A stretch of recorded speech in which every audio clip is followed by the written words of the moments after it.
those documents, and how they've done that is really, really disgraceful. And you have a lot of very angry people that are seeing it.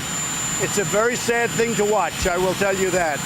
And I'm going today on behalf of the FBI, their new building, and you know, but when everybody, not me, when everybody, the level of anger at what they've been witnessing with respect to the FBI is certainly very sad. Yes. I think he should. He tried. I want to support, always, I want to support the person running. We need the seat. We'd like to have the seat.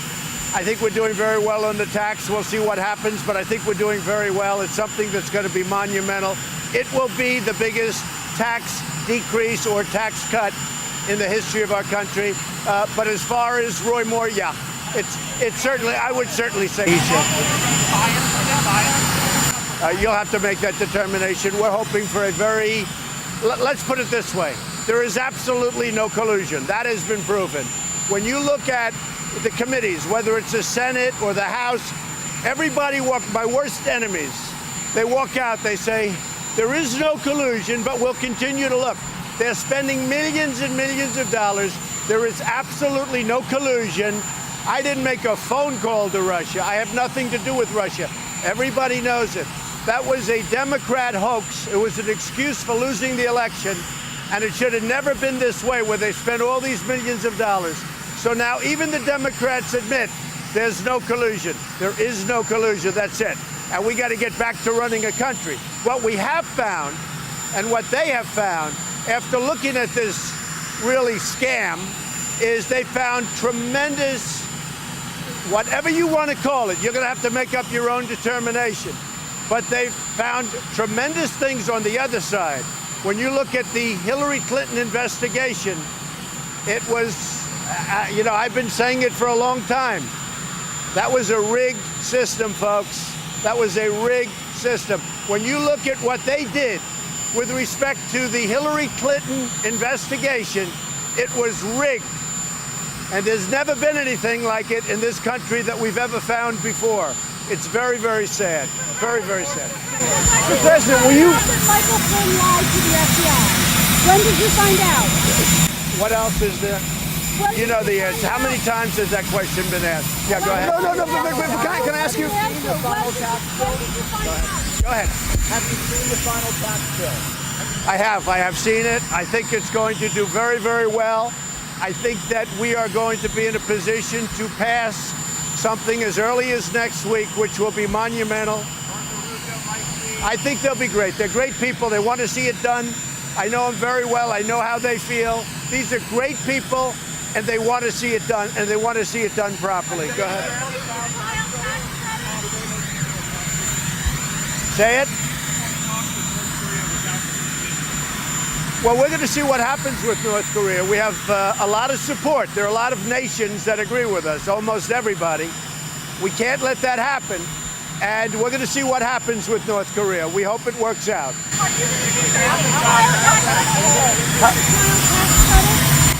Yeah, I think we will.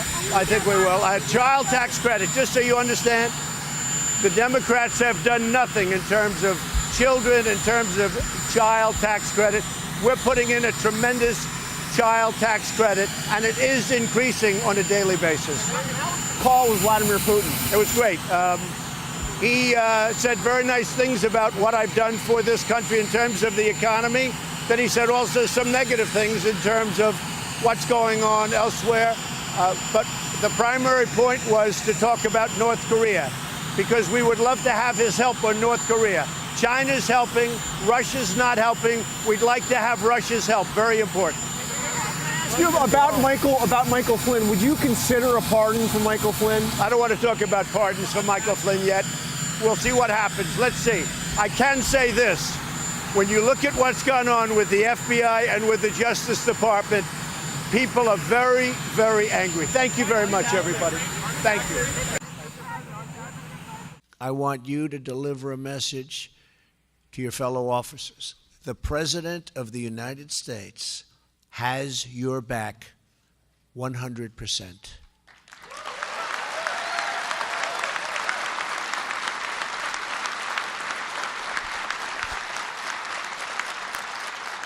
I will fight for you, and I will never, ever let you down, ever.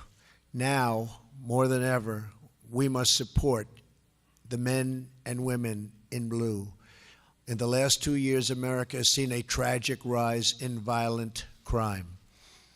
In 2015 and 2016, we witnessed the steepest 2-year consecutive increase in murders in nearly half a century. And you look at what's going on in Chicago, what the hell is going on in Chicago? What the hell is happening there?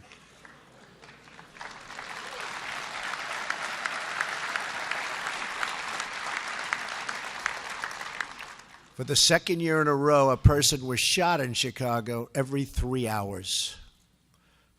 You don't think these people in this room can stop that? They'd stop that. They'd stop it. And just north of our nation's capital in Baltimore, on average, someone was murdered nearly every day of this year. Police departments are overstretched, they're underfunded, and they're totally underappreciated, except by me.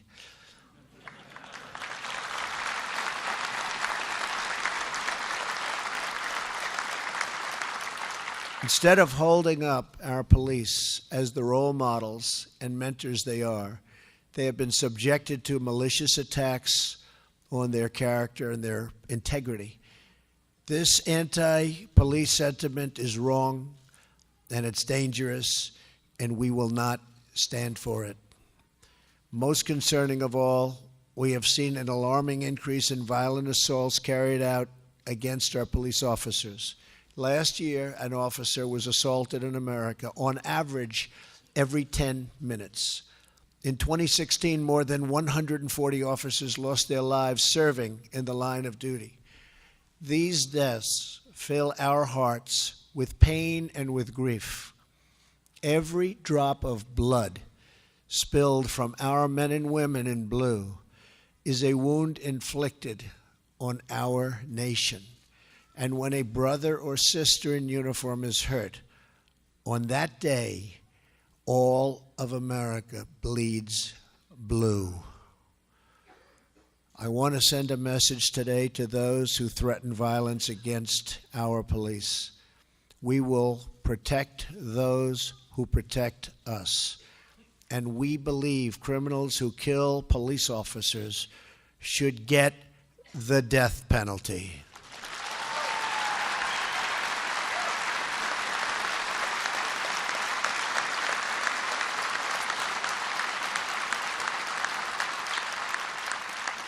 One of my first executive orders as president instructed the Department of Justice to take all necessary steps and legal action to protect law enforcement from acts of violence against them.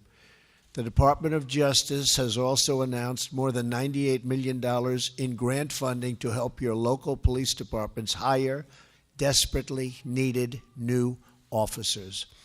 Also, just as I promised, we are allowing our local police to access surplus military equipment, something the previous administration, for some reason, refused to do.